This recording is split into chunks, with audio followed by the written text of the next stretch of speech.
అందరికి ప్రైజ్ రాడండి. ఉదయకాలాన్ని బట్టి మరలా మనం కలుస్తున్నట్టు దేవుడు మనకి ఇచ్చిన ఆయుధ బట్టి ఉదయకాలం మనం హ్యాపీగా దేవుని సన్నిధానంలో గడుపుటకు దేవుడు మనకి ఇచ్చిన శ్రేష్టమైన సమయాన్ని బట్టి దేవాది దేవునికి మహిమ ఘనత ప్రభావములు కలుగునుగాక. అందరూ ప్రార్థించుతారని అయితే నమ్ముతున్నాను. ప్రార్థన మనకు జీవాయువుగా ఉంటుంది. ప్రార్థన లేకపోతే మనం ఏమి కూడా చేయజాలం. ప్రార్థించిన వారి విషయం వద్దు, ప్రార్థిస్తున్నాం కాబట్టి మనం రోజు మేళ్లతో తృప్తిపరచబడుతున్నాం. దేవుడికి చెప్పిన నియమం, ఈ నియమంలో ఎవరైతే ఉంటారో వాళ్ళు ఎల్లప్పుడూ సంతోషము సమాధానాన్ని కలిగి ఉంటారు. దేని గురించి చింతపడరు. చూడండి, ఈ దినము మనము పేతురు రాసిన మొదటి పత్రిక 5వ అధ్యాయము 6-7 వచనాలు ధ్యానించుకున్నాము. ఇక్కడ 6-7 వచనాల్లో ఉండేటువంటి మాటలు మనం ఒకసారి చూద్దాము. పేతురు రాసిన మొదటి పత్రిక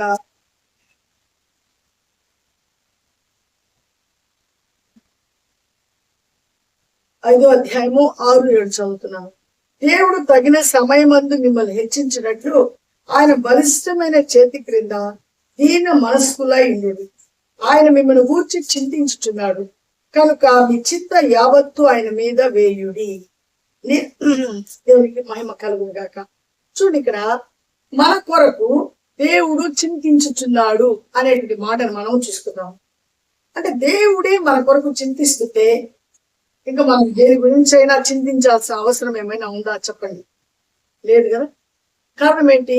ఎవరైనా మనుషులు మన గురించి చింతిస్తుంటే దానికే మనం ఎంతో సంబరపడిపోతాం. అయ్యో, మా గురించి ఆలోచించే వాళ్ళు ఉండారా, మా గురించి చింతించే వాళ్ళు ఉండారా అనే మాట మనకు తెలియగానే మనం ఎంతగానో సంతోషపడుతుంటాం. అయ్యో, మా పట్ల ఎంత వాళ్ళకి ఆ యొక్క కన్సీ ఉంది, ఆ ప్రేమ ఉంది అనేది మనం అనుకుంటాము. కానీ నిజమైనటువంటి దేవుడు నిజముగా మన కొరకు చింతిస్తున్నాడు. పరిపూర్ణమైనటువంటి దేవుడు మన కొరకు చింతిస్తున్నాడంట. తగిన కాలమందు మనల్ని హెచ్చిస్తాడంట ఆయన. అంటే మనం ఈరోజు కొన్ని పరిస్థితుల వల్ల, అంటే చాలని జీతముతో మన పిల్లలు మనము చదివిస్తున్నాము. ఆ పిల్లలు ఫీజులు, వాళ్ళ ట్రైనింగ్ ఫీజులు కట్టలేము. కొన్నిసార్లు వాళ్ళకి మంచి పౌష్టిక ఆహారాన్ని మనము ఇవ్వలేము. మంచి మెడిసిన్ కూడా కొన్నిసార్లు ఇవ్వలేము. అన్నిట్లో మనం చాలా ఇబ్బంది పడుతుంటాము. రెంట్ టైంకి కట్టలేము. ఇంట్రెస్ట్ ఇవ్వాల్సిన వాళ్ళకి సమయానికి ఇంట్రెస్ట్ ఇవ్వలేము. రకరకాలైన బాధలు. అంటే మనకు ఒక 10 రూపాయలు, నెలకు ఒక 10,000 జీతం వస్తుంటే మనకు ఖర్చు దాదాపు 15,000 ఉంటుంది. అంటే ఎంత కుదిర్చుకున్నా కూడా అంత ఉన్నప్పుడు అది చాలా ఇబ్బందికరంగా, ఆయాసకరంగా ఉంటుంది. ఎంతకాలము అంటే నీతి నిమిత్తం జీవిస్తున్నారు. అడ్డదారిన పోకుండా సత్యంలో జీవిస్తూ కొంచెం డబ్బుతో మీరు ఎంతకాలం ఇబ్బంది పడుతూ పిల్లల కొరకు అన్ని ఏది ఇవ్వలేకపోతున్నామే అనేటువంటి ఒక బాధ హృదయాన్ని ఏం చేస్తుందన్నది ఉంటుంది. ఇలా బాధపడేటువంటి సమయంలో మీరు చింతిస్తూ ఉంటారు. అంటే అందుకు దేవుడు అంటాడు, మీరు చింతించబాకండి, మీకు ఈ రోజు ఉండేటువంటి సమస్య నాకు బాగా తెలుసు అంటున్నాడు. తగిన కాలమందు అంటే తగిన కాలం, అక్కడ ఒక టైము మన కొరకు దేవుడు ఏర్పాటు చేస్తుంటాడు. ఆ టైం కొరకు మనం ఏం చేయాలంట? ఓపికతో నిరీక్షణతో మనము ఎదురు చూడాలి. చిత్త మామూలుగా మనిషికి సహజం. చింతించవద్దు అని చెప్పటము చాలా సులభము, కానీ చింతించకుండా ఉండటం అనేది చాలా సులభం కాని పని. అయినప్పటికీ కూడా దేవుని మాట, ఇది మన మాట కాదు, దేవుని మాట ఏమంటుందంటే దేని గురించి చింతించొద్దు. అంటే పిల్లలకు ఫీజు కట్టలేకపోతున్నారా? చింతపడద్దు.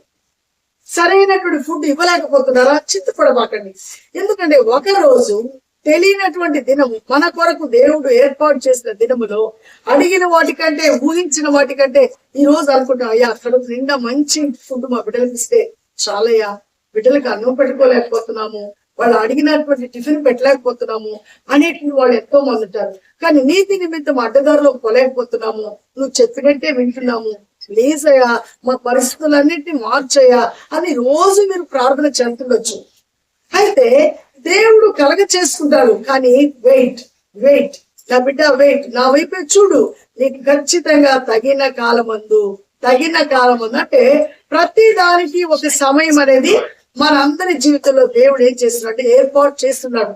అది మనం విశ్వసించాలి. అది రేపా, ఎల్లుండా, ఈ సంవత్సరమా, వచ్చే సంవత్సరం అంటే అది కుదరదు. అది ఎంత కాలమైనా కావచ్చు. అయితే నిరీక్షణకు ఆధారము మన దేవుడు మాత్రం. కాబట్టి ఇక్కడ తగిన కాలమందు నువ్వు నిజంగా హెచ్చించబడాలి అనేటువంటి కోరిక నీకుంటే నువ్వు కలిగి ఉండాల్సింది ఏంటంటే, నువ్వు దేవుని దగ్గర దీన మనస్కురాలై ఆయన దగ్గర నువ్వు విధేయత కలిగి జీవించాలా అనేది దేవుని యొక్క ఉద్దేశం అంటుంది. అంటే మీ విధేయత దేవుని కొరకు నువ్వు ఎదురు చూసేటువంటి ఎదురు చూపు ఇదంతా లోకము చూస్తూ ఉండాలా.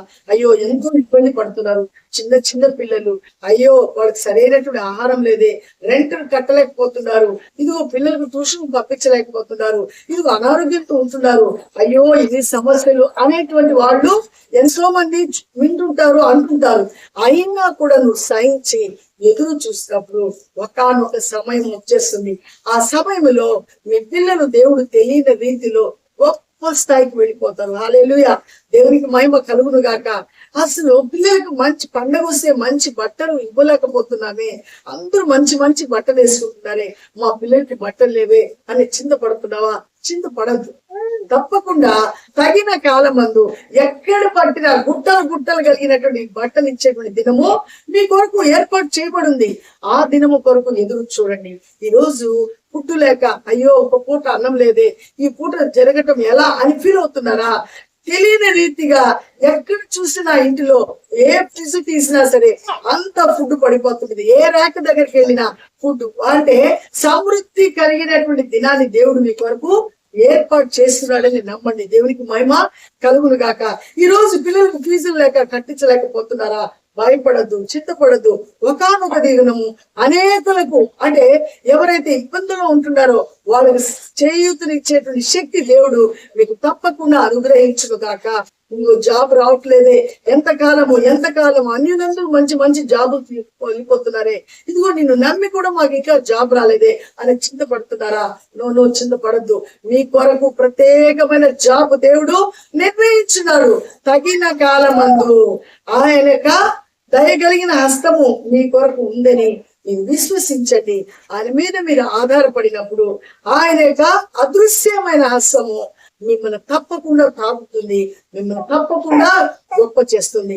కాబట్టి దేని గురించి చింతించొద్దు, చింత యావత్తును ఆయన మీద మోపండి. కాబట్టి అందుకే అంటాడు మత్తయి సువార్త 11:28 ప్రభు అయిన యేసుక్రీస్తు స్వయంగా చెప్తున్నాడు. ఆయన చూడండి, ప్రయాసపడి భారము మోయిచున్న వారులారా నా ఎద్దుకు రండి, నేను మీకు విశ్రాంతిని కలుగ చేస్తాను అంటున్నాడు. అంటే కష్టము, ప్రయాసపడి భారం అంటే ఈ కుటుంబాన్ని ఎలా నడపాలా, ఈ పిల్లల్ని పెద్దవాళ్ళని ఎలా చేయాలి, ఇదిగో తల్లి అనారోగ్యంతో ఉంటుంది, తండ్రి అనారోగ్యంతో ఉంటున్నాడు, వాళ్ళకి మంచి మెడిసిన్ ఇవ్వలేకపోతున్నానే, ఇదిగో నా భార్యకు మంచి ఆ ఫుడ్ గాని మంచి క్లోత్స్ గాని ఏది ఆమెకి ఇవ్వలేకపోతున్నానే, నా పరిస్థితి ఏంది అని నువ్వు బాధపడుతున్నావా? సహోదరుడా, నువ్వు బాధపడద్దు. ఖచ్చితంగా నిన్నును బట్టి దేవునికి మహిమ చెల్లించు. ఎందుకంటే ఎంత చింతిస్తున్నావో, ఎంత నువ్వు భయంకరమైనటువంటి ఆ యొక్క క్షోభతో జీవిస్తున్నావో, ఒకానొక దినము దేవుడు నేను గొప్ప స్థితి స్థాయిలోనికి నడిపించును గాక.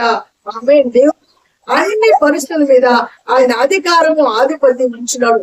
తగిన కాలమందు ఆయన బలిష్టమైన చేతుల క్రింద మీరు గన దాగి ఉంటే ఆయన ఖచ్చితంగా మిమ్మల్ని బలపరిచి మిమ్మల్ని గొప్ప చేస్తాడు. కాబట్టి దేని గురించి చింతపడద్దు, ఆయన మీద ఆధారపడండి, ఆయన కృప కొరకు ఎదురు చూడండి. వివాహం కాలేదని చింతపడద్దు, ఖచ్చితంగా మిమ్మల్ని వెతుక్కుంటూ మీ ఇంటికి మంచి మ్యాచ్ వస్తాయి. ఇదిగో ఆర్థిక సహాయం లేక ఇబ్బంది పడుతున్నారా?